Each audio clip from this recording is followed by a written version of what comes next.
ആളിറങ്ങിയത് കണ്ടതും കുറച്ച് വേഗത്തിൽ നടക്കാൻ തുടങ്ങി. എന്നാൽ തൊട്ടടുത്ത നിമിഷം തന്നെ ആള് പിന്നിലുണ്ടെന്ന് മനസ്സിലായി. ഹൃദയതാളം ക്രമാതീതമായി വർദ്ധിച്ചു. ഡി പിന്നിൽ നിന്നും വിളിച്ചതും പെട്ടെന്ന് അവിടെ നിന്നു പോയിരുന്നു അവൾ. ശേഷം തിരിഞ്ഞു നോക്കി. അവൻ ഗൗരവത്തോടെ നടന്നു വരികയാണ്. നീ എന്നും ഈ ബസ്സിലാണോ പോകുന്നത്? അവൻ ചോദിച്ചു. അവൾ അതേന്ന അർത്ഥത്തിൽ തലയാട്ടി. നടക്ക്. അവൻ പറഞ്ഞതും അവനൊപ്പം അവളും നടന്നിരുന്നു. അപ്പോഴും എന്താ ഇന്ന് ബസ്സിൽ? അവന്റെ മുഖത്തേക്ക് നോക്കിക്കൊണ്ട് അവൾ ചോദിച്ചു. വണ്ടി സർവീസിന് കൊടുത്തിരിക്കുക. 2-3 ദിവസം ബസ്സിലായിരിക്കും. ഇന്ന് നേരത്തെയാണല്ലോ.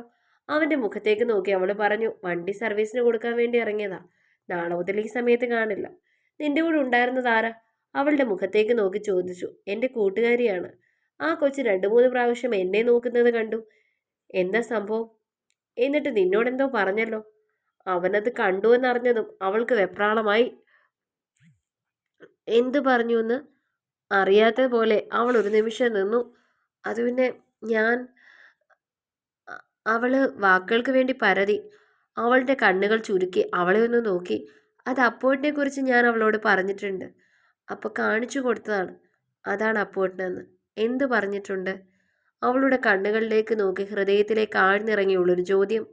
ആ നോട്ടവും തൻ്റെ ഉള്ളിൻ്റെ ഉള്ളിലേക്കാണെന്ന് തോന്നി. കണ്ണുകളിൽ തനിക്ക് എന്തൊക്കെയോ പ്രത്യേകതകൾ തോന്നുന്നുണ്ട്. പ്രത്യേകമായി എന്തൊക്കെയോ ഭാവം വിരിഞ്ഞു നിൽക്കുന്നു. ഞാൻ ആരതിയുടെ ഏട്ടനാണെന്ന് പറഞ്ഞിട്ടുണ്ട്. ആരതി അവൾക്കറിയാം. എങ്ങനെ? ഞാൻ പറഞ്ഞറിയാം. മറ്റെവിടെയോ നോക്കിയാണ് പറഞ്ഞതെങ്കിലും അപ്പോഴേക്ക് മീനാക്ഷി വിയർത്തു തുടങ്ങിയിരുന്നു. കൈകളിലൊക്കെ വിയർപ്പ് നിറഞ്ഞത് അവൾ അറിഞ്ഞു. അവനോട് സംസാരിക്കുമ്പോൾ മാത്രമാണ് ഇങ്ങനെ. നിന്റെ രഞ്ജിത്തിനെ കണ്ടോ? അവൻ അവളുടെ മുഖത്തേക്ക് നോക്കി നടക്കുന്നതിനിടയിൽ ചോദിച്ചതും നിന്റെ രഞ്ജിത്ത് എന്ന് അവൻ സംബോധന ചെയ്തത് അത്ര അങ്ങോട്ട് ഇഷ്ടപ്പെട്ടിരുന്നില്ല മീനാക്ഷിക്ക്. കണ്ടു. അവൾ മുഖം വീർപ്പിച്ച് മറുപടി പറഞ്ഞു. ദേഷ്യത്തോടെ അവളെ നോക്കിയവൻ. അതിന്റെ അർത്ഥം മനസ്സിലാവാതെ അവൾ അവനെ നോക്കി. അപ്പൊ നിന്റെ രഞ്ജിത്താണെന്ന് ഉറപ്പിച്ചോ? ഗൗരവത്തോടെ അവൻ അവളുടെ മുഖത്തേക്ക് നോക്കി ചോദിച്ചു. ഇപ്പൊ അപ്പോട്ടിനല്ലേ അങ്ങനെ പറഞ്ഞത്? അവളും വിട്ടുകൊടുക്കാൻ ഭാവം ഉണ്ടായിരുന്നില്ല. അവന്റെ ചുണ്ടിൽ ഒരു പുഞ്ചിരി അവൻ പോലും അറിയാതെ തെളിഞ്ഞിരുന്നു. ഞാനങ്ങനെ പറയുമ്പോൾ നിനക്ക് പറഞ്ഞൂടെ എന്റെ രഞ്ജിത്ത് അല്ലെന്ന്? അതെന്താ പറയാഞ്ഞത്? അവൻ കൂർപ്പിച്ച് അവളെ നോക്കിക്കൊണ്ട് ചോദിച്ചു. അങ്ങനെ അപ്പോട്ടം പറയാതിരുന്നാ പോരായിരുന്നോ? അവളും വിട്ടുകൊടുത്തില്ല. അവനൊന്ന് ചിരിച്ചു. നിനക്ക് ചായ വല്ലതും വേണോ? തൊട്ടപ്പുറത്തുള്ള തട്ടുകട നോക്കി അവൻ ചോദിച്ചു. വേണ്ട എന്നവൾ ചുമലനക്കി. പക്ഷെ എനിക്ക് വേണം. കുടിച്ചോ, ഞാൻ പോവാ. അവൾ അവന്റെ മുഖത്തേക്ക് നോക്കി പറഞ്ഞു. പോകാൻ തുടങ്ങി. ഉടനെ അവളുടെ കയ്യിൽ പിടിച്ചവൻ നിർത്തി. ഞാൻ നിനക്ക് ആദ്യമായിട്ടല്ലേ ഒരു ചായ ഓഫർ ചെയ്യുന്നത്? അത് നിരസിക്കാൻ പാടുണ്ടോ? നിനക്കൊരു ചായയും ഉഴുന്നുവടയും കഴിക്കാം. ആ പാണ്ടികളുടെ ഉഴുന്നുവട സൂപ്പർ ടേസ്റ്റാണ്. പാണ്ടികളോ? അവൾ അവന്റെ മുഖത്തേക്ക് നോക്കിക്കൊണ്ട് ചോദിച്ചു. ഓ സോറി, നീയും തമിഴ് സെറ്റാണല്ലോ. ഞാനത് മറന്നുപോയി. അവൻ അവളെ നോക്കി ചിരിച്ചുകൊണ്ട് പറഞ്ഞു. അത്യാവശ്യം നല്ല തിരക്കുള്ള തട്ടുകടയായിരുന്നു അത്. ഉഴുന്നുവടയും ബോണ്ടയും മുളക് ബജിയും അങ്ങനെ എല്ലാ പലഹാരങ്ങളും അവിടെ നിരന്നിട്ടുണ്ട്. അവിടെ ചെന്ന് 2 ചായ പറഞ്ഞിരുന്നു. അവൻ അവൾക്ക് ആരെങ്കിലും കാണുന്നുണ്ടോ എന്നുള്ളൊരു പേടിയുണ്ടായിരുന്നു. എന്നാൽ അവൻ ചായ വാങ്ങി കയ്യിൽ ചെറിയൊരു പ്ലേറ്റിൽ 2 വടയുമായി വരുന്നത് കണ്ടപ്പോൾ അവൾ അവനെ ഒന്ന് നോക്കി. ആരെങ്കിലും കണ്ടാൽ പ്രശ്നമാവില്ലേ? എന്തിന്? അവൻ കൂസലില്ലാതെ ചോദിച്ചു. പിന്നെ അവളൊന്നും പറഞ്ഞില്ല. അവന്റെ കയ്യിൽ നിന്നും ചായ വാങ്ങി. ബൂസ്റ്റ് ചായയാണ്. കൊള്ളാമോ ഒന്ന് നോക്ക്, അവൻ പറഞ്ഞു. അവൾ തലയാട്ടി. അതൊന്ന് കുടിച്ചു. ഒപ്പം തന്നെ അവൻ നീട്ടി ഉഴുന്നുവടയും ഒന്ന് എടുത്ത് കടിച്ചു. അതാ ചമ്മന്തിയിൽ മുക്കി കഴിക്കടി, എന്നാലേ ആ ടേസ്റ്റ് കിട്ടൂ. അവൻ പറഞ്ഞപ്പോൾ അവൾ ഇത്തിരി ചമ്മന്തി മുക്കി അത് കഴിക്കാൻ തുടങ്ങി. അവൻ അവളുടെ മുഖത്തേക്ക് തന്നെ ഒരു പ്രത്യേക ചിരിയോടെ നോക്കി നിന്നു. ചായ കുടിച്ചു കഴിഞ്ഞതും അവൻ പൈസയും കൊടുത്ത് 2 ടിഷ്യൂ പേപ്പറും എടുത്തുകൊണ്ട് വന്നു. ഒന്ന് അവൾക്ക് നേരെ നീട്ടി. അവളത് വാങ്ങി മുഖമൊക്കെ തുടച്ചു. ആ ബസ്സിലെ ഡ്രൈവർ എനിക്ക് പരിചയമുള്ള ആളാണ്. അവനൊരു അസൽ വായി നോക്കിയ. ഒരുപാട് പെൺകുട്ടികളുമായിട്ട് കണക്ഷനൊക്കെ ഉണ്ട്. അങ്ങോട്ട് പോകുന്ന വഴി അവൻ പറഞ്ഞു. എന്തിനാണ് തന്നോടത് പറഞ്ഞതെന്നറിയാതെ അവൾ അവന്റെ മുഖത്തേക്ക് നോക്കി. എന്തെങ്കിലും നമ്പരുമായി വന്നാൽ അത് മനസ്സിലുണ്ടാവണമെന്ന് എന്നോട് പറയണം. ഞാൻ കൈകാര്യം ചെയ്തോളാം. അതുകൊണ്ട് പറഞ്ഞതാ. അവളുടെ നോട്ടം കണ്ടുകൊണ്ട് അവൻ പറഞ്ഞു. അവൾ തലയാട്ടി കാണിച്ചു. അപ്പോട്ടിന്റെ കയ്യിൽ ഫോണില്ലേ? അവൻ അവൾ അവന്റെ മുഖത്തേക്ക് നോക്കി ചോദിച്ചു. ഉണ്ട്. എന്താ? അവൻ ചോദിച്ചു. എനിക്കൊരാളിനെ വിളിച്ചു തരുമോ? അവൾ ചോദിച്ചതും അവന് നെറ്റിയൊന്ന് ചുളിഞ്ഞു. ആരെയാ? രഞ്ജിത്തിനെയാ?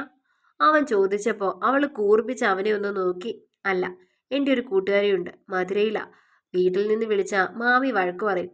ഫോൺ ബില്ല് കൂടുന്നു എന്നും പറഞ്ഞിട്ട്. ഇപ്പം അവളുടെ അപ്പ വന്നിട്ടുണ്ടാവും. അവള് വീട്ടിലുണ്ടാവും.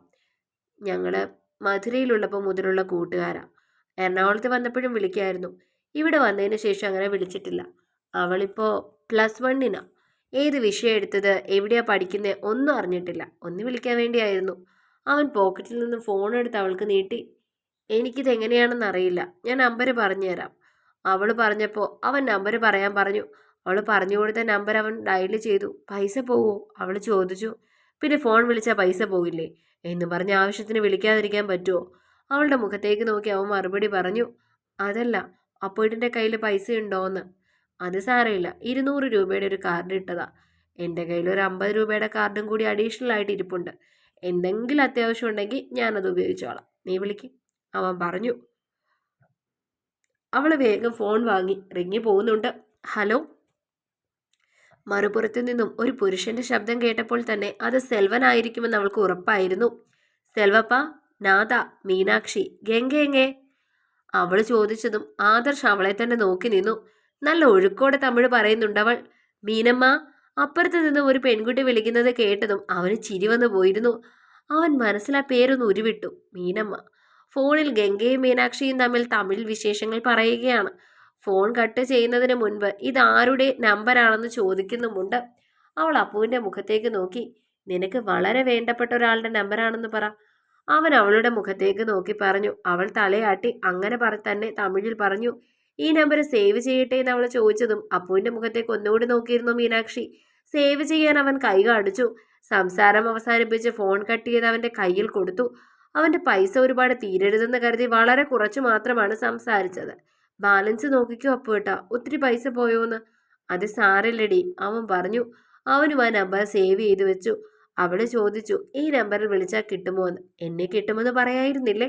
അവൻ ചിരിയോടെ പറഞ്ഞു. എന്നെ കിട്ടുമോ എന്നാണ് ചോദിച്ചേ. നിന്നെ കിട്ടുമെന്ന് പറഞ്ഞു, അവൻ പറഞ്ഞു. അത് അപ്പോട്ടിനൊരു ബുദ്ധിമുട്ടാവും. നിനക്ക് വേണ്ടി തൽക്കാലം കുറച്ച് ബുദ്ധിമുട്ടാൻ ഞാൻ തയ്യാറാണ്.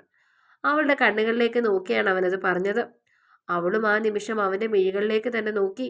നാളെ രാവിലെ നീ ഏത് വണ്ടിക്കാ പോകുന്നത്? അവൻ ചോദിച്ചു. ഈ വണ്ടി തന്നെ. രാവിലെ ഒരു 8:30 ഞാൻ പോകുന്നത്. അപ്പോട്ടും കാണുമോ? അവൾ പ്രതീക്ഷയോട് ചോദിച്ചു. ഇല്ല, എൻ്റെ ഒരു കൂട്ടുകാരൻ ഇതുവഴി വരും. ഞാൻ അവൻ്റെ കൂടെ ബൈക്കിലാണ് പോകുന്നത്. അവളെ നോക്കി ചിരിയോടെ അവൻ പറഞ്ഞു. അപ്പോഴേക്കും രണ്ടുപേരും നടന്ന് വീടിൻ്റെ അരികിൽ എത്തിയിരുന്നു. ഞാൻ പോട്ടെ, അവൻ്റെ മുഖത്തേക്ക് നോക്കി അവൾ ചോദിച്ചു. അവൻ ചിരിയോടെ തലയാട്ടി കാണിച്ചു. ഒപ്പം 2 കണ്ണും അടച്ചു കാണിച്ചു. ശരി മീനമ്മ, നാളെ പാക്കല. അവൻ പറഞ്ഞതും അവൾ ചിരിച്ചു പോയിരുന്നു. അത് ഗംഗ അങ്ങനെയാണ് എന്നെ കുട്ടിക്കാലം മുതലേ വിളിക്കുന്നത്. കൊള്ളാം, ഇനി തൊട്ട് ഞാനും അങ്ങനെ വിളിക്കാം. അവളുടെ മുഖത്തേക്ക് നോക്കി ചിരിയോടെ തന്നെ അവൻ പറഞ്ഞു. വീട്ടിലേക്ക് ചെന്നതും അവൾ ആദർശിനെ കുറിച്ച് തന്നെയാണ് ചിന്തിച്ചത്. അവന്റെ മുഖം ഓർത്തതും അവളുടെ ചുണ്ടിൽ ഒരു പുഞ്ചിരി നിറഞ്ഞു നിന്നിരുന്നു. നാളെ തന്നെ ഈ കാര്യങ്ങളൊക്കെ ഗോപികയോട് പറയണം, എങ്കിലേ സമാധാനമാകൂന്ന് അവൾ ചിന്തിച്ചു. ഗോപിക പറഞ്ഞതുപോലെ എന്തെങ്കിലും പ്രത്യേകമായ ഇഷ്ടം അപ്പോട്ടിന് തന്നോട് ഉണ്ടെന്നറിഞ്ഞാൽ താൻ അറിഞ്ഞാൽ എന്തായിരിക്കും തൻ്റെ ചിന്ത? അങ്ങനെയൊരു ഇഷ്ടം തനിക്ക് തിരിച്ച് അപ്പോട്ടിനോട് ഉണ്ടാകുമോ? അവൾ സ്വന്തമായി ചിന്തിച്ചു നോക്കി. അപ്പോട്ടിനോട് അങ്ങനെ ഒരു ഇഷ്ടം ഉണ്ടായാൽ തന്നെ അത് ആരെങ്കിലും അറിഞ്ഞാൽ എന്തായിരിക്കും സംഭവിക്കുന്നത്? ഒരിക്കലും യാഥാർത്ഥ്യമാകാൻ സാധിക്കാത്ത ഒന്നായിരിക്കും അത്. എല്ലാത്തിനും ഉപരി ഗോപിക പറഞ്ഞ പോലെ അപ്പുവേട്ടന് തന്നോട് അങ്ങനെ ഒരു ഇഷ്ടം തോന്നുകയാണെങ്കിൽ അത് വെറും ടൈം പാസ് ആണെങ്കിലോ? അങ്ങനെ ആണെങ്കിലും അത് തന്നിൽ വേദന നിറയ്ക്കുകയല്ലേ ചെയ്യുക? അപ്പുവേട്ടൻ തന്നെ വിവാഹം കഴിക്കുമെന്ന് എന്തുറപ്പുള്ളത്? ഗോപിക പറഞ്ഞതുപോലെ വെറുതെ തോന്നുന്ന ഒരു കൗതുകമാണെങ്കിലോ? 2 വർഷത്തേക്കോ മറ്റോ ഉള്ള ഒരു പ്രണയം. തനിക്ക് അപ്പുവിനോട് പ്രണയമുണ്ടോ എന്ന് അവൾ അവളുടെ മനസാക്ഷിയോട് ചോദിച്ചുകൊണ്ടിരുന്നു. അതിന് വ്യക്തമായൊരു മറുപടി അവളുടെ പക്കലുമില്ല. ഉടനെ തന്നെ ടിവിയിൽ നിന്നും വന്ന ഓട്ടോഗ്രാഫ് സീരിയലിന്റെ ടൈറ്റിൽ സോങ്ങിലെ ഒരു വരി അവളുടെ മനസ്സിൽ കുടുങ്ങി. നിന്നെ ഞാൻ സ്നേഹിപ്പൂ എന്നു മൂകം കണ്ണുകൾ തമ്മിൽ പറഞ്ഞ കാലം, മോഹങ്ങൾ മുട്ടിട്ടു നിന്ന കാലം. ആ വരികൾ അപ്പുവിന്റെ നേത്രങ്ങളെ ഓർമ്മിപ്പിച്ചു അവളെ. ആ മിഴികൾ മൂകമായി. തന്നോട് എന്തോ പറയുന്നില്ലേ? പിറ്റേന്ന് രാവിലെ ക്ലാസ്സിൽ ചെന്നപ്പോൾ തലേ ദിവസം നടന്ന സംഭവങ്ങൾ കൃത്യമായി ഗോപികയോട് പറഞ്ഞു. എല്ലാം കേട്ടതും അവൾ ഉറപ്പിച്ചു പറഞ്ഞു അപ്പുവേട്ടന് തന്നോട് പ്രണയമാണെന്ന്. ഇല്ലെങ്കിൽ പിന്നെ നിനക്ക് വേണ്ടി ബുദ്ധിമുട്ടാൻ കുഴപ്പമില്ലെന്ന് അങ്ങേര് പറയോ? എനിക്ക് തോന്നുന്നില്ല. ചിലപ്പോൾ ആരതിയെ പോലെയാ എന്നെ കാണുന്നതെങ്കിലോ? അങ്ങേര് നിന്നെ എങ്ങനെ കാണുന്നു എന്നത് അവിടെ ഇരിക്കട്ടെ. നീ പുള്ളി എങ്ങനെയാ കാണുന്നത് അതൊന്ന് പറഞ്ഞതാ.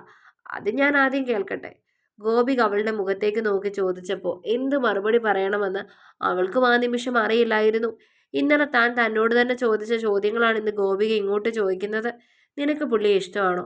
അങ്ങനെ ചോദിച്ചാൽ എനിക്കത് കൃത്യമായിട്ട് പറയാൻ അറിയില്ല. ഞാൻ നിന്നോട് പറഞ്ഞില്ലേ, ആളടുത്തുള്ളപ്പോൾ എനിക്ക് സന്തോഷമുണ്ട്.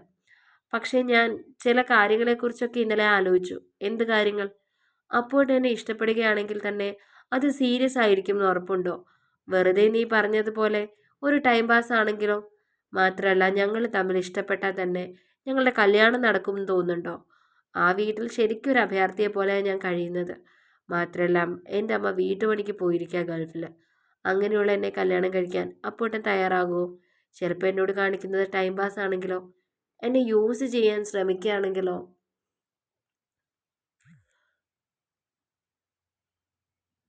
പക്ഷേ ആ പുള്ളി അങ്ങനെയൊക്കെ ചെയ്യുമെന്ന് നിനക്ക് തോന്നുന്നുണ്ടോ? ആളെ കണ്ടിട്ട് എനിക്ക് മിസ്റ്റർ ക്ലീൻ ആയിട്ടാണ് തോന്നിയത്. അങ്ങനെ ഒരു ദേഷ്യം പുള്ളിക്കുണ്ടെന്ന് എനിക്ക് തോന്നുന്നില്ല. ഇതുവരെ നിന്റെ ശരീരത്തിൽ തൊടുകയോ മറ്റോ ചെയ്തിട്ടുണ്ടോ അയാൾ? ഗോപിക അവളുടെ മുഖത്തേക്ക് നോക്കി ചോദിച്ചു. കയ്യിലൊക്കെ പിടിച്ചിട്ടുണ്ട്. പിന്നെ ഒരു വട്ടം മുറിയിൽ കയറി വരാൻ പറഞ്ഞിരുന്നു. അല്ലാതൊന്നും ചെയ്തിട്ടില്ല. മുറിയിലൊന്നും കയറി പോയേക്കില്ലേ? എന്തെങ്കിലും സംഭവിച്ചു കഴിഞ്ഞിട്ട് പിന്നെ നമ്മൾ പറഞ്ഞിട്ട് കാര്യമില്ല. നീ പറഞ്ഞത് ശരിയാണ്. നോക്കുമ്പോൾ നിന്റെ അമ്മ പോലും നാട്ടിലില്ല. നിനക്കെന്തെങ്കിലും സംഭവിച്ചാൽ ചോദിക്കാനും പറയാനും ആരുമില്ലെന്നൊരു തോന്നൽ വന്നാ ചിലപ്പോൾ അങ്ങനെയൊക്കെ അയാൾ ചിന്തിച്ചാലോ? ഒന്നാമതേ പുള്ളി ഇത്രയും ഗ്ലാമറാണ്. അതുകൊണ്ട് തന്നെ പിന്നാലെ ഇഷ്ടം പോലെ പെൺപിള്ളേർ കാണും. നിന്റെ പ്രായത്തിലുള്ളൊരു പെൺകൊച്ചിനെ പുള്ളി പ്രേമിക്കാനുള്ള സാധ്യതയൊക്കെ നമ്മൾ മുന്നിൽ കാണണം. ഇപ്പം തന്നെ ആൾക്കൊരു 24 വയസ്സുണ്ടാവില്ലേ? 25 ഉണ്ടെന്നാ പറഞ്ഞത്. നിനക്ക് 17 അല്ലേ? ആ, ഡിഫറൻ്റ് ഉണ്ട്. നീ പറഞ്ഞത് ശരിയാണ്. പുള്ളി ചിലപ്പോൾ ടൈം പാസ് ആണോന്ന് പറയാൻ പറ്റില്ല. ആദ്യം പുള്ളി നിന്നോട് തുറന്ന് പറയുന്നുണ്ടോ എന്ന് നോക്കട്ടെ, എന്നിട്ട് പറയാം. എന്താടി? അവളുടെ മുഖം കണ്ടുകൊണ്ട് ഗോപിക ചോദിച്ചു. ഒരു വട്ടം എനിക്ക് പീരീഡ് ആയപ്പോൾ പാടൊക്കെ വാങ്ങി തന്നത് പുള്ളിയാ. ആ സംഭവത്തെക്കുറിച്ച് ഗോപിക പറഞ്ഞു. പിന്നെ അതിനെക്കുറിച്ച് വല്ലതും ചോദിച്ചിട്ടുണ്ടോ? ഇല്ല. അവൾ വിലങ്ങനെ തലയാട്ടി. അപ്പോൾ ഡീസൻ്റ് ആയിരിക്കും എന്നാണ് എനിക്ക് തോന്നുന്നത്. ഇല്ലെങ്കിൽ പിന്നെ ആ കാര്യത്തെക്കുറിച്ചൊക്കെ വീണ്ടും കുത്തി കുത്തി ചോദിക്കില്ലേ? ഗോപിക അങ്ങനെ പറഞ്ഞതുകൊണ്ട് അന്നത്തെ ദിവസം ക്ലാസ്സിൽ ശ്രദ്ധിക്കാൻ പറ്റിയില്ല. അന്ന് മുഴുവൻ മനസ്സിൽ അപ്പോട്ടൻ തന്നോട് ഒരു ടൈം പാസ് ആണോ എന്നുള്ള ചിന്തയായിരുന്നു. എന്തുകൊണ്ട് അപ്പോട്ടൻ തന്നോട് ടൈം പാസ് സ്നേഹം കാണിക്കുന്നതെന്ന് ചിന്തിക്കുമ്പോൾ തന്നെ വല്ലാത്തൊരു വിഷമം മനസ്സിൽ നിറയുന്നു. അപ്പോൾ താൻ അപ്പോട്ടിനെ സ്നേഹിച്ചിരുന്നോ? പെട്ടെന്ന് മനസ്സിൽ വന്ന ചോദ്യം അതാണ്. ഇനി അപ്പോട്ടിന് തന്നോട് അങ്ങനെയൊന്നും ഇല്ലെങ്കിലോ? അങ്ങനെ പല പല സംശയങ്ങളാണ് മനസ്സിൽ നിറഞ്ഞു നിൽക്കുന്നത്. അന്ന് വൈകിട്ട് ട്യൂഷന് പോയപ്പോഴും മനസ്സിൽ അപ്പോട്ടിനെ കുറിച്ചുള്ള ചിന്തകളായിരുന്നു. ഒന്നും വ്യക്തമായി പഠിക്കാൻ സാധിക്കാത്തത് കൊണ്ട് തന്നെയാണ് അരുണ ചേച്ചിയുടെ മുഖത്തേക്ക് നോക്കി ചോദിച്ചത്. മീനാക്ഷിക്ക് എന്തുപറ്റി? മുഖമൊക്കെ വല്ലാതിരിക്കുന്നു. ഇവിടെ ശ്രദ്ധിക്കുന്നില്ലെന്ന് തോന്നുന്നു. ചേച്ചി അത് പറഞ്ഞത് മാലതിയും അഞ്ജലിയും സച്ചിനും ഒക്കെ തന്റെ മുഖത്തേക്ക് തന്നെ നോക്കി. അറിയില്ല ചേച്ചി, വൈകുന്നേരം മുതൽ ഭയങ്കര തലവേദന. അതുകൊണ്ട് ഒന്നും ശ്രദ്ധിക്കാൻ പറ്റുന്നില്ല. ആണോ? എനിക്ക് കുറച്ച് വിക്സ് തേക്കാം. പ്രീതവല്യമ്മേ, വിക്സ് ഉണ്ടോ? മീനാക്ഷിക്ക് ഭയങ്കര തലവേദനയെന്ന് പ്രീതയുടെ മുഖത്തേക്ക് നോക്കിക്കൊണ്ട് അരുണ് ചോദിച്ചു. ഞാൻ മീൻ വെട്ടിക്കുക മീനു. അത് അപ്പുവിൻ്റെ മുറിയിൽ ഇരിപ്പുണ്ട്. മോളൊന്ന് പോയി എടുക്കാമോ? അടുക്കള വാതിലോളം കടന്നു വന്ന പ്രീത ചോദിച്ചപ്പോൾ തലയാട്ടിക്കൊണ്ട് അവൾ എഴുന്നേറ്റു. അപ്പുവിൻ്റെ മുറിയിലേക്ക് കയറിയപ്പോൾ ആളവിടെ കിടന്ന് ഉറങ്ങുന്നത് കണ്ടത്. ഇത്രയും സമയം ആളിവിടെ ഉണ്ടെന്ന് വിചാരിച്ചില്ല. സാധാരണ വരുന്ന സമയമായിട്ടുണ്ടായിരുന്നുള്ളൂ. പെട്ടെന്ന് മുറിയിൽ നിന്നും ഇറങ്ങാൻ തുടങ്ങി. ആ നിമിഷം തന്നെ ആൾ കണ്ണും തുറന്നു. തന്നെ കണ്ടതും പെട്ടെന്ന് അമ്പരന്നൊന്ന് നോക്കുന്നുണ്ട്. എന്താ? കിടന്ന കിടപ്പിൽ തന്നെ എൻ്റെ മുഖത്തേക്ക് നോക്കി. മാം, അവൾ പറഞ്ഞു. അവൻ അപ്പോൾ തന്നെ ജനലിൻ്റെ അരികിൽ നിന്നും വിക്സ് എടുത്തു. ആർക്കാ? എനിക്കാ. തലവേദന. അവൻ പെട്ടെന്ന് കട്ടിൽ നിന്ന് എഴുന്നേറ്റു. അവളുടെ കയ്യിലേക്ക് വിക്സ് നീട്ടി. അവളത് വാങ്ങാൻ തുടങ്ങിയതും അവൻ അത് തുറന്ന് അതിൽ നിന്നും ഒരല്പം വിക്സ് എടുത്ത് അവളുടെ നെറ്റിയിൽ പുരട്ടി. ഒരു നിമിഷം അവളും ഒന്ന് ഞെട്ടിപ്പോയിരുന്നു. അതേ അമ്പരപ്പോടെ അവൻ്റെ മുഖത്തേക്ക് നോക്കി. അവനിപ്പോൾ ഇരു കണ്ണുകളും ചിമ്മി കാണിച്ചു. ഇതിൽ ആക്ഷനും റൊമാൻസും ഇൻറ്റിമേറ്റ് സീൻസും ഒക്കെ കുറവായതുകൊണ്ട് നിങ്ങൾക്ക് വായിക്കാൻ ഇൻട്രസ്റ്റ് കുറയുന്നുണ്ടോ? കമൻറ്റ് ചെയ്യണേ.